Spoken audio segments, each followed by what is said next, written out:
Generative AI refers to a subfield of artificial intelligence that uses generative models to produce text, images, videos, or other forms of data.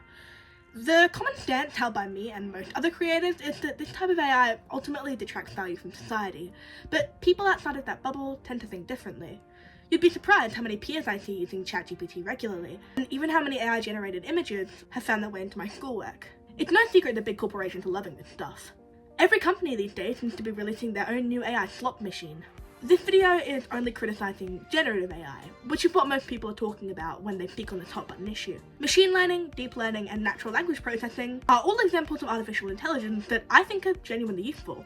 This type of AI is often used in medical research. They're often conflated, which is disappointing because most AI has a time and place to shine. Generative AI, however, is an ethical and ecological nightmare that serves only to rob humanity of both its intellect and its creativity. Utilitarianism, the doctrine that actions are right if they are useful for the benefit or a majority. This school of thought can largely be attributed to English philosopher Jeremy Bentham, later popularised by other English philosopher John Stuart Mill. This is possibly the most popular branch of normative ethics. If you ever thought you would be inclined to pull the lever in the trolley problem, that's because you've used utilitarianist thinking. I would self-identify as a utilitarian, and it's because of that stance that I disagree so vehemently with generative AI.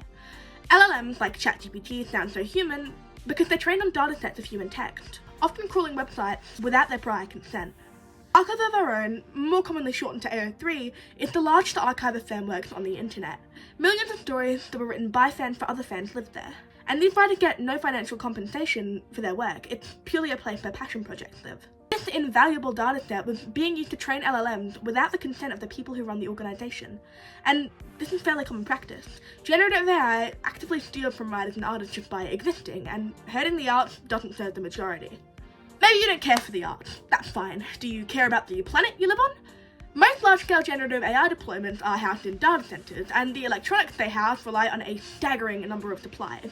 Making a 2-kilogram computer requires 800 kilograms of raw materials. The microchips that power generative AI need rare elements, often mined in environmentally destructive ways. Data centres produce electronic waste, often containing hazardous substances like mercury and lead.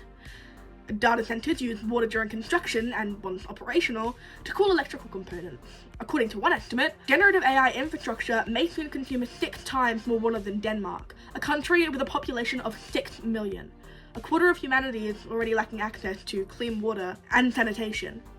Data centres that host generative AI technology need a lot of energy, which in most cases comes from burning fossil fuels. Historically, those aren't great for the earth, and just one request made through ChatGPT consumes 10 times the amount of energy that a traditional Google search does. Using generative AI for tasks like image creation and text generation actively hurts our planet, and humans can already draw, write, and photograph. Does that serve the majority? I'd be inclined to answer no, meaning that if we follow utilitarianism, there isn't a place for this type of technology in our society. This is a satisfactory solution, in theory, but most people are too conditioned by the very algorithms that promote AI to us to prefer instant gratification over the action that perpetuates greater good. Different theories of normative ethics led me to the same conclusion. Do yourself a favour and use the brain that came free with being a human next time you get the itch to have AI draft your next email. I assure you, even if it's imperfect, at least it was made by a person, not a poor imitation of one that's robbing our creatives and our planet.